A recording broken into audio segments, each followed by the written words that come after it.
Hello everyone, hope you're doing well. So as I told you, I've started to do the Lord of the Rings ASMR and I think I've done almost one paragraph. Today we're going to listen a bit more.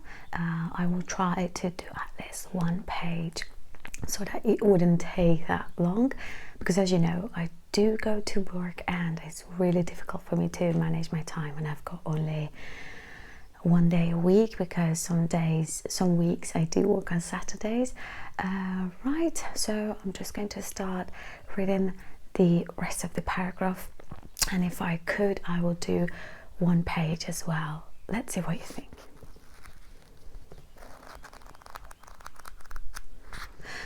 Right, so we've read to this part where people were saying this was too much of a good thing for Mr.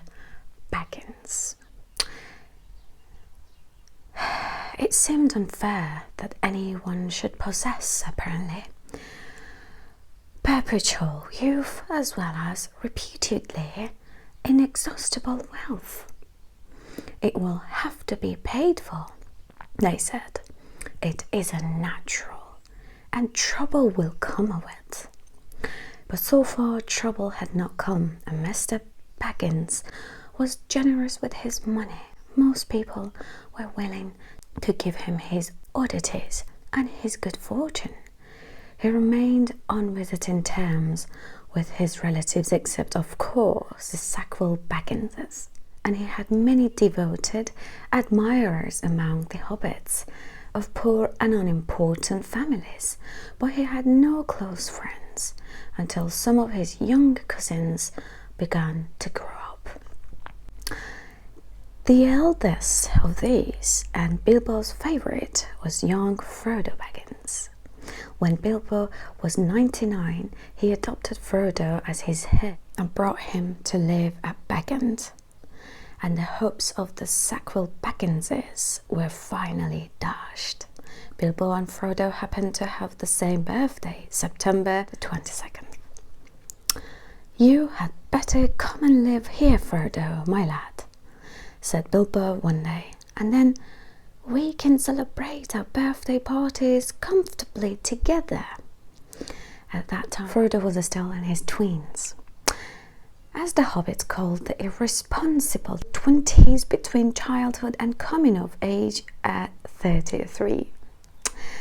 12 more years passed. Each year, the Bagginses had given very lively combined birthday parties at Baggins. But now it was understood that something quite exceptional was being planned for that autumn. Bilbo was going to be 11 to 1, 111. A rather curious number and a very respectable age for a hobbit. The old Took himself had only reached 130, and Frodo was going to be 33. An important number, the date of his coming of age. Tongues began to wag in Hobbiton and Bywater, and rumours of the coming event travelled all over the Shire. The history and character of Mr. Bilbo Baggins became once again the chief topic of conversation, and the older folk suddenly found their reminiscences in welcome demand. No one had a more attentive audience than old Ham Gamgee, commonly known as the Gaffer. He held forth at the Ivy Bush, a small inn on a Bywater road, and he spoke with some authority, for he had tended the garden at Baggin for 40 years and had helped old Holman in the same job before that. Now that he was himself growing old and stiff in the joints, the job was mainly carried on by his youngest son, Sam Gamgee. Both father and son were on very friendly terms with Bilbo and Frodo. They lived on the hill, very friendly terms, on the hill itself, in number 3 Backshot Road, just below Baggins.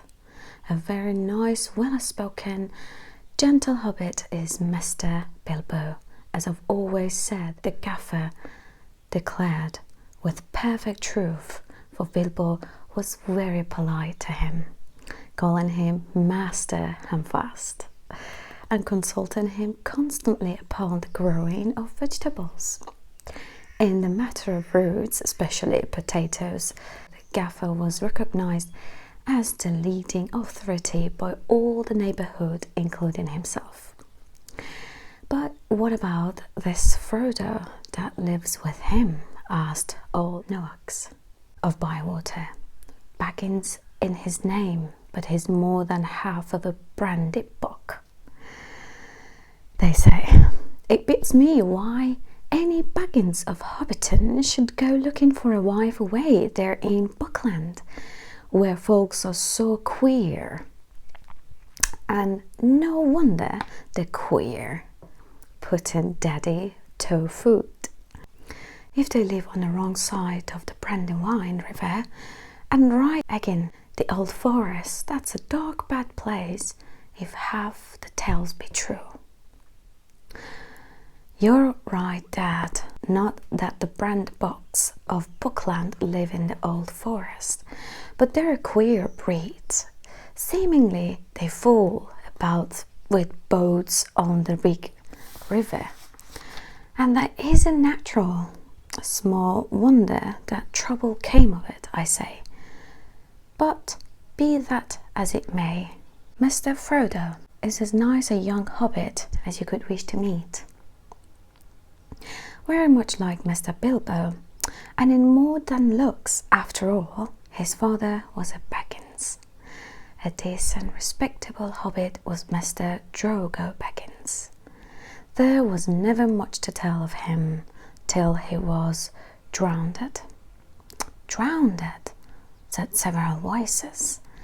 They had heard this and other darker rumors before, of course, but hobbits have a passion for family history, and they were ready to hear it again. Right, we finished almost 1.5 pages today.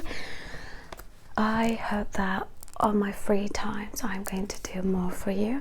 If you like this type of reading, if you want me to read it like on the camera, let me know, because I can always record my voice and show you actually the pages so that you can actually see what I'm reading. And of course, as I said again about my accent, you know that I do have my own accent. I hope you liked this video. If you did, please make sure you subscribe to my YouTube channel, as well as following my Instagram page, which is in the description below. Have a fantastic time. Bye.